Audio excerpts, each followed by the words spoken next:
मैं वसीम सर के पास जाने से बहुत ज़्यादा डर रही थी क्योंकि मेरा केमिस्ट्री का पेपर बिल्कुल ठीक नहीं हुआ था।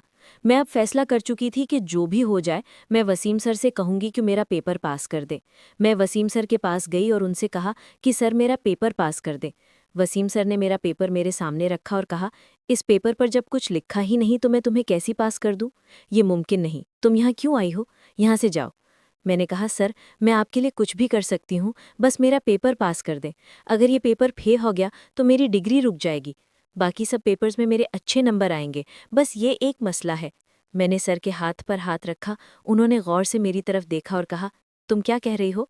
मैंने कहा, सर मैं सब समझती हूँ, आप जो कहेंगे मैं वो करूँगी, बस मुझे पास कर दें। वसीम सर ने कहा, अच्छा तुम्हें कितने नंबर चाहिए? मैंने कहा, सर 95 दे दे। उन्होंने कहा, ठीक है 95 नंबर दे देता हूँ, लेकिन तुम्हें मेरी बात माननी होगी। उन्होंने मेरे पेपर पर 95 नंबर लगा दिए और कहा कि कल ये जमा करवा दूंगा, मगर तुम्हें आज मेरे बताए हुए पते पर आना होगा। मैं मान गई। कुछ देर बाद मैं रिक्शा लेकर उनके दिए हुए पते पर पहुंच गई। वो एक गांव में किराए के घर में रहते थे। घर में कोई नहीं था। मैंने उन्हें कॉल की, उन्होंने रास्ता समझाया और मैं उनके घर पहुंच गई। उन्होंने मुझे जूस दिया और कहा कि परेशान ना हो, यहाँ कोई नहीं आएगा। फिर मुझे अपने पास बिठाया। मुझे अजीब लगा, मगर मैं खामोश रही क्योंकि मैं जानती थी कि अब जो कुछ हो रहा है वो मेरी रजामंदी से हो रहा है। उन्होंने कहा कि अगर तुम वाकई तैयार हो तो फिर मेरी हर बात माननी होगी। मैंने कहा कि मैं तैयार हूँ, बस मुझ पर ज़बरदस्ती ना की जाए। कुछ देर बाद वो मुझे मुख्तलिफ चीज़ें समझाने लगे। शुरू में मुझे मुश्किल हुई, मगर फिर मैंने उनके कहने के मुताबिक सब कुछ करना शुरू कर दिया।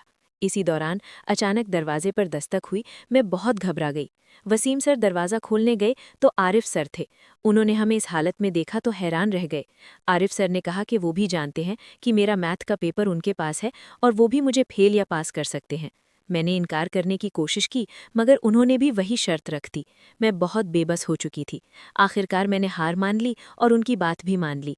कुछ देर बाद सब खत्म हो गया। मैं बहुत थक चुकी थी और जहनी तौर पर भी परेशान थी। जाते वक्त आरिफ सर ने मुझे 5,000 रुपए दिए और कहा कि फिक्र न करो, तुम्हारे नंबर अच्छे आ जाएंगे। आखिर में मुझे ये एहसास हुआ कि जो कुछ भी हुआ वो गलत था और ऐसा कभी नहीं होना चाहिए।